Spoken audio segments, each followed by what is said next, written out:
Hello everyone, welcome to the monthly Patreon voted review where the patrons select the game, and this month's choice is Terra Diver by Raizing.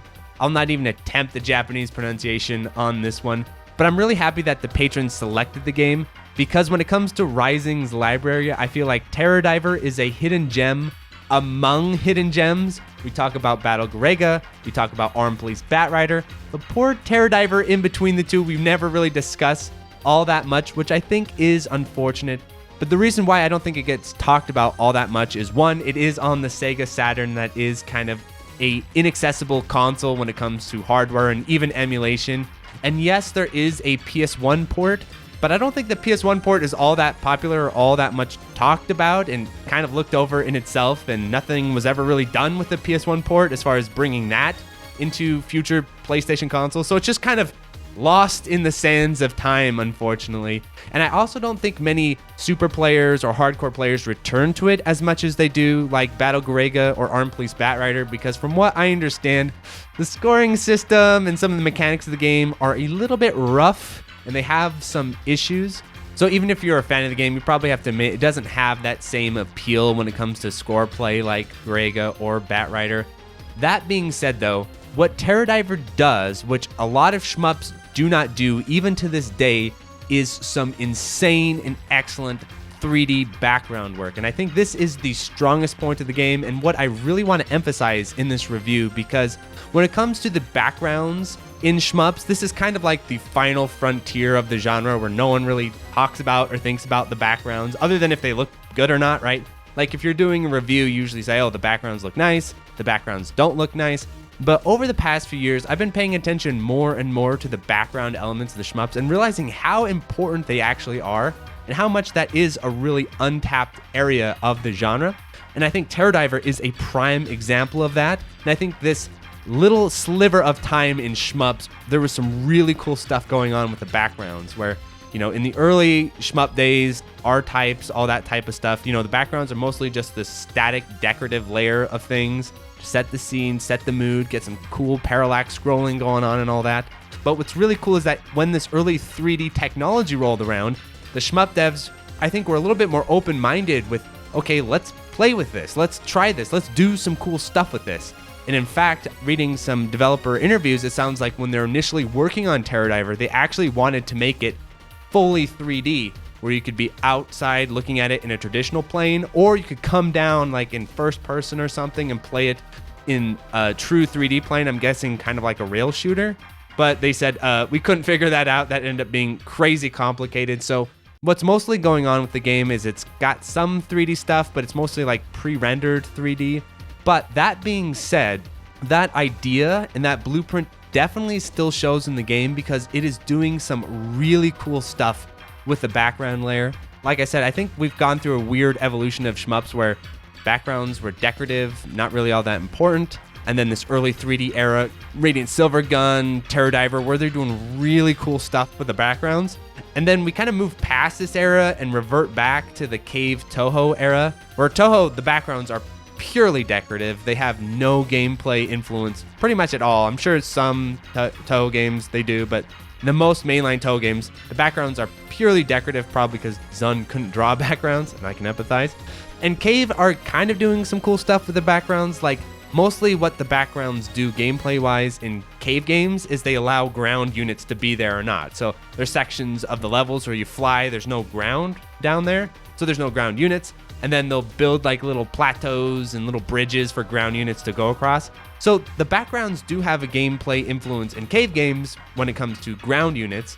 But I think what happened in the later bullet hell era is they kind of forgot about these really cool ideas that were being explored in the early 3D era. And I don't mean just purely foreground into playfield stuff, because even modern shmups like Zero Ranger, for example, have elements of the bottom plane coming into the top plane. That idea has stuck around in the genre, but I think the difference with Terra Diver is you're not just flying over the plane. You're not just flying one-dimensionally and then below you there's this other plane like in Twin Bee or Zero Ranger. Instead, what's happening in Terra Diver is you're flying down and up in the planes. You can feel the depth. You can feel yourself coming down and everything scaling downward as you come down. Then you can feel it lifting up. And you can see like they're doing really cool stuff with scaling of the backgrounds. Like when you blow up a boss, it will scale in, come in big, scale out. Like that type of stuff really adds to the genre. I think the shmup that remembered this lesson the best and uses it the most is definitely Grand Cross Renovation. I think that game's taken a lot of really cool lessons from Terra Diver, like with its aspect ratio. But I think bullet hell shmups and more mainstream shmups could learn a lot from this game in terms of its presentation, in terms of what you can exactly do with scaling and dynamic backgrounds. It just adds so much to the feel of the game.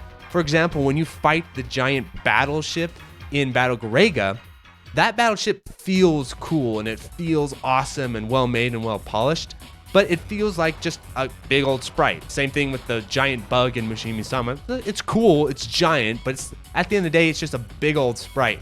But when you come into the big battleship of Terra Diver and the thing is scaling and moving along with your perspective, it just adds this really dynamic, polished feel to the game. And I think this type of thing is what mainstream shmups now are missing, which I think could really bring in more casual audiences. Graphics are very important, but it's not just about how pretty your static graphics are. I think also moving them around, scaling them, giving a sense of depth can be a huge hook. And this game, along with Radiant Silvergun, is one of my favorite shmups graphically because of this. Not only because I like the early 3D era graphics, but also because I like how they are trying to do interesting and cool stuff with the backgrounds. It just really helped the game stand out. So I would say that is Terra Diver's strongest point, and one reason why, even if you have no interest in playing the game, if you're a shmup developer or you're really interested in the genre, I definitely recommend checking it out. And so to talk about the design of the game, like I said, I'm not going to get real nitty-gritty about the mechanics and about the scoring system and all that type of stuff, because actually Prickly Angler was on a recent episode of STG Weekly, and they went over this on that STG Weekly episode, and I think they did a fantastic job. So if you want to learn how the game plays and feels in terms of its mechanics and scoring system and the scoring bugs and the port and all that, definitely check out that STG Weekly episode. As far as my own impressions of the gameplay, I think the game is actually quite a lot of fun, and you can definitely tell it's a Raizing game. It has that Raizing feel to it with the way the enemies work, the way the RNG works, the way the levels are laid out. Some differences, though, from other Raizing games is, one, you do not have that sort of scoring extend suicide loop like you have in Garega and Batrider. That does not exist here. Instead, you just get 2 scoring extends, and you're actually playing to stay alive. But the part of the game that I think is a little bit unfortunate is the way the rank works in the game, because the way it is that the power-up items that you drop only power up your shot, but they don't power up your lock-on shot. Well, it turns out your lock-on shot is like the primary method of survival and scoring, and your shot is rather crappy. And what happens is when you collect the power-ups for your shot, that jacks up the rank a lot. And so what ends up happening when you watch super plays or 1cc's or score runs of the game is that basically you are just using your lock-on mechanic the entire time. You're just shooting your lock-on all day, every day.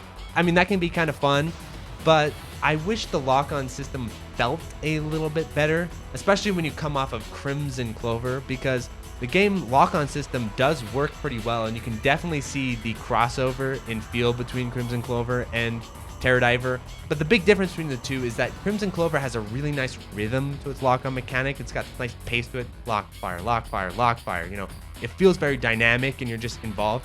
Terra Diver, for whatever reason, has this really delayed lock-on system where you lock on and it takes forever to shoot, and then it takes forever to recover, and then you lock on and it takes forever again.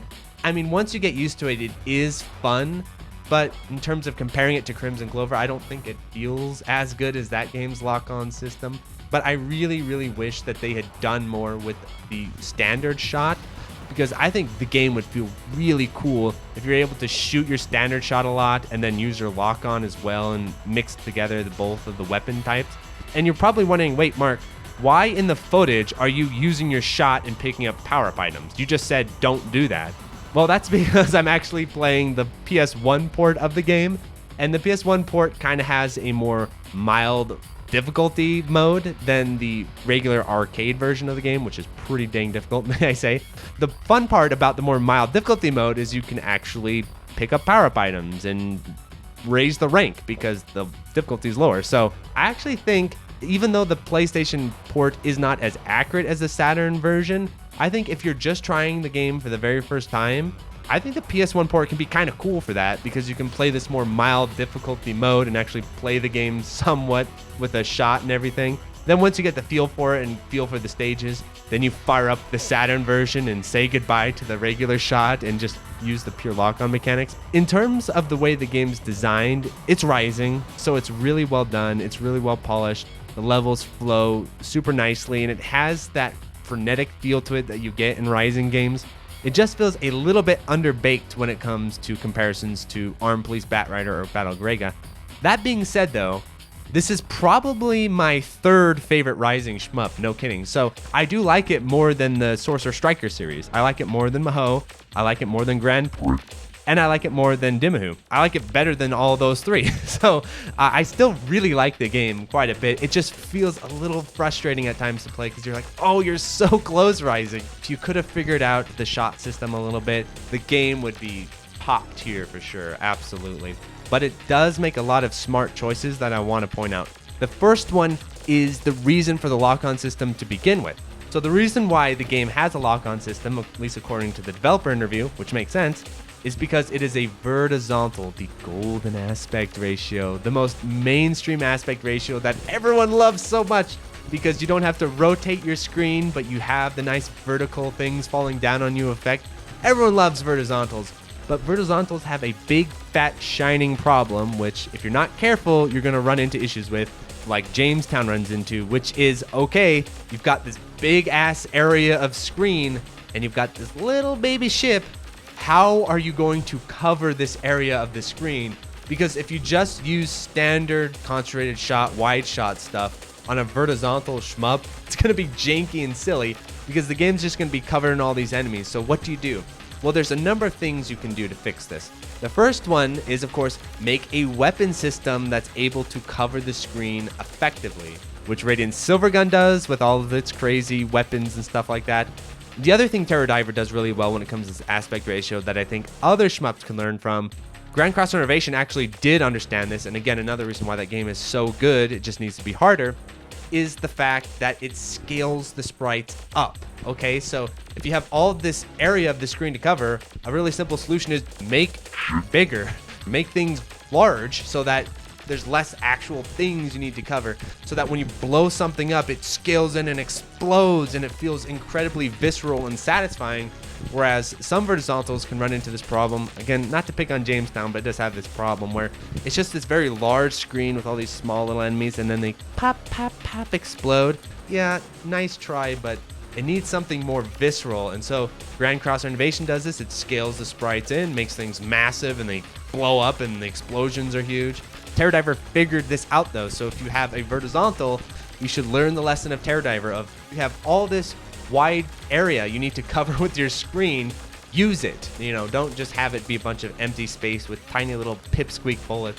Raizing are just brilliant. They're one of the most interesting developers to study because they're always really clever at coming up with these really smart, innovative solutions for things, but then sometimes they can be like really boneheaded and miss obvious problems like bullet visibility. So all of Raizing games, even though they come up with all these brilliant ideas, Terra Diver among them, when it comes to scaling and aspect ratio and mechanics, they never seem to have figured out at some point, wait, you maybe want people to be able to see the bullets in the game? And I think that would be my second biggest critique of Terra Diver. You can't see the bullets. So they got these explosions and scaling, but the bullets and the explosions are like the same color at times, and sometimes it can be really hard to see the bullets. Of course, Grega's infamous for this, where the bullets blend into the background. So I can only imagine that Raizing just had a room full of people with incredible vision, and they just had no problem seeing the bullets. But for me, with not the best vision, and for a lot of players with not the best vision, that can be a bit of an obstacle. But overall, what is my final conclusion on Terra Diver? One, the best version is a Sega Saturn version because that's the console it was made for, and it's exactly the arcade version pretty much. So if you want to play the game in pure authentic form, definitely get the Sega Saturn version. That being said, the PlayStation version does have that cool sort of mild mode feature where you can actually pick up power-ups and shoot because you're not going to get destroyed by the rank.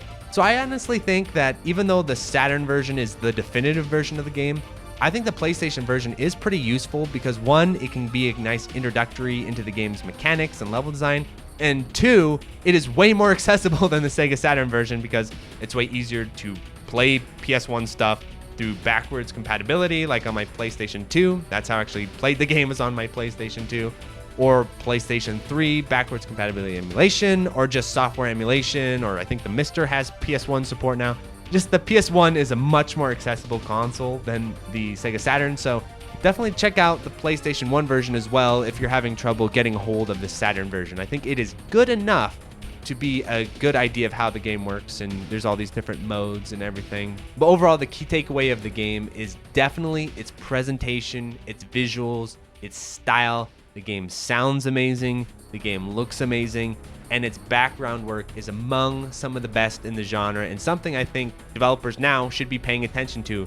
Even if you're not the most talented artist, you can still look into doing some scaling and stuff with your backgrounds. I think it adds a ton of feel to your game, even if the background really doesn't do all that much gameplay-wise. Because funnily enough, Terra Diver, yeah, there's things in the background that fly into the foreground, but that's really not all that important, really. Visually, because you can lock onto everything, whether it's in the foreground or background.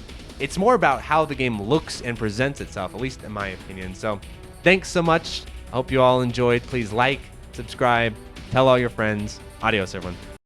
So thank you to the $5 patrons, 100, accepting Panda, Admiral Coconut, Alexander Pfeiffer, Dingo, Another Joe, Anthony A, Aaron Solis, Arrow Viper, Bo, Ben, Beetle Dames, Borgie22, Brian Shiver, Chase Palumbo, Chattel Maltese, Chris Yuzufovich, Chronic Burnout 3, Clammy Coyote, Coast, Color Boy, Cooksan666, Cooksum Soup, Corey Mark, Des Audio, Danchi, Darren Griffin, Dave Hansen, Delta Tango 6, Disco Star Slayer, DJ420 Praise It, Eric H, Fantaside, FCK, Francisco, Full Set, Retro Shmupper, Hausu, Jake Ryan, JLab, JBRPG, John Kelly, Gameboy Guru, K, K2, Khalil Reedy, Contain, Kraz the Boys, K-Horse, Larridge, Malaise, Matt O'Leary, Maz, Megadeth 859, Minung, Mechalin, Michael Stum, Mitchell Y, Queen Charlene, Nathaniel Davis, Neon Dagger Games, Okla Kukels, Philip Mason, Psycho Blizzard, Rattlecat, Raul, Realskeen, Riff Mason, Rolf015, Sarah, Scanline City, Seesaw STG, Shmup Junkie, Sirapong, Steve Fiction, Street Magic, Superfunk, Hamzarian, Takiro Mucho, The Boot Rex, The Dirty Screech, The N1, The Old Bensta, Tiram, Sugumo, 2YU, Twilight EX, Udakoi Roots, Vic Viper, Waggy Legs, Expect, Boghog, and Utakaya. Thanks for watching.